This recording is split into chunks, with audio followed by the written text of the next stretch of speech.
2 সপ্তাহ, এই সময়ের মধ্যেই সাকিব আল হাসান বাংলাদেশে ফিরবেন। বাংলাদেশের জার্সিতে আবারও মাঠে নামবেন। 11ই মার্চ পাকিস্তানের বিপক্ষে 3 ম্যাচ ওয়ানডে সিরিজের প্রথমটাই খেলবেন। যত সহজে বললাম, বাস্তবতা কি ততটুকু সহজ? 2 সপ্তাহের কথা আমি কেন বলছি? এই আলোচনাটা যখন আমি করছি 21 ফেব্রুয়ারি, পাকিস্তান টিম বাংলাদেশে কবে আসবে? 9 মার্চ। হিসেব করে দেখেন, সময় আছে মাঝখানে মোটে 15 থেকে 16 দিন। সাকিব আল হাসান যদি 9 তারিখেও দেশে ফিরেন, 9 মার্চের কথা বলছি, মাঠে নামার আগে সময় পাবেন মোটে 1 দিন। সেটা সাকিবের জন্য খুব বেশি বড় কোনো ইস্যু না, কোনো কালেই ছিল না। কিন্তু কথা হচ্ছে এই 2 সপ্তাহের মধ্যে সাকিব আল হাসানের বিরুদ্ধে যে মামলাগুলো রয়েছে, সেই মামলাগুলো নিষ্পত্তি হওয়া সম্ভব? সেই মামলাগুলো নিষ্পত্তি না হলে বা মামলাগুলোর সিদ্ধান্ত সাকিব আল হাসানের পক্ষে না আসলে সাকিব নিজেও কি দেশে ফিরতে চাইবেন? প্রথম কথা হচ্ছে যে সাকিবকে দেশে ফেরাতে হলে সাকিবের বিপক্ষে যে রাজনৈতিক মামলাগুলো রয়েছে, সেই মামলাগুলো নিষ্পত্তি হতে হবে, নিষ্পত্তি করতে হবে। কে করবেন? এখানে সরকারের সদিচ্ছা সবচেয়ে গুরুত্বপূর্ণ। সরকার কি চায়? সরকার সাকিব আল হাসানকে বাংলাদেশের জার্সিতে ফেরানোর জন্য 11ই মার্চ পাকিস্তানের বিপক্ষে প্রথম ওয়ানডে খেলানোর জন্য এতটাই কি উদ্গ্রীব যে 15 দিনের মধ্যে সাকিব আল হাসানের বিরুদ্ধে যত রাজনৈতিক মামলা ছিল সেগুলো সব নিষ্পত্তি করে ফেলবে বা নিষ্পত্তি হয়ে যাবে? আমি ঠিক নিশ্চিত না।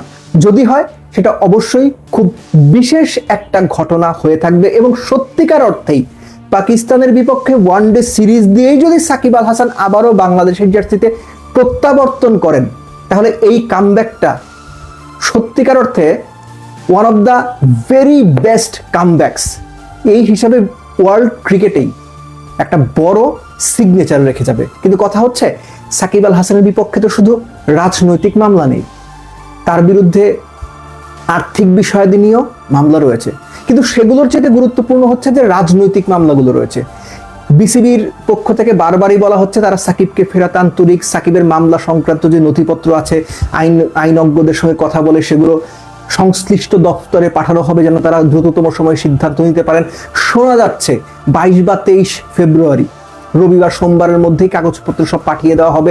সেখানেও কিন্তু 2 সপ্তাহ থেকে আরো 2 দিন কমে গেল। অর্থাৎ সব মিলে হিসেব করে বলা যায় যে সাকিবের দেশে ফেরার জন্য অ্যাকচুয়ালি আইডিয়ালি বা পাকিস্তান সিরিজে খেলার জন্য আইডিয়ালি সাকিবের কাছে সময় আছে 2 সপ্তাহের মতো। সো এই 2 সপ্তাহে সাকিব আল হাসানের বিপক্ষে যে মামলাগুলো রয়েছে, সেই মামলাগুলো সবকিছু নিষ্পত্তি হয়ে যাবে কিনা, সরকার সত্যি সত্যি এই মামলাগুলো নিষ্পত্তি করতে চাইবে কিনা, এই প্রশ্নটা কিন্তু রয়ে গেছে। সাকিব আল হাসান বাংলাদেশের জার্সিতে ফিরবেন, ঘরের মাঠে খেলে রিটায়ারমেন্টে যাবেন, এটা সাকিবের নিজের ইচ্ছা। তিনি গণমাধ্যমে বিভিন্ন সময়ে বলেছেন, বাংলাদেশ ক্রিকেট বোর্ডও সাকিবকে এই পার্টিকুলার সময়টাতে ফেরানোর ব্যাপারে উদ্গ্রীব। প্রশ্ন হচ্ছে সরকার কি চায়? এর আগেও বিএনপির বিভিন্ন শীর্ষস্থানীয় নেতৃবর্গের মুখ থেকে আমরা শুনেছি যে তারা খেলা এবং রাজনীতিকে একসঙ্গে করতে চান না বা মেলাতে চান না।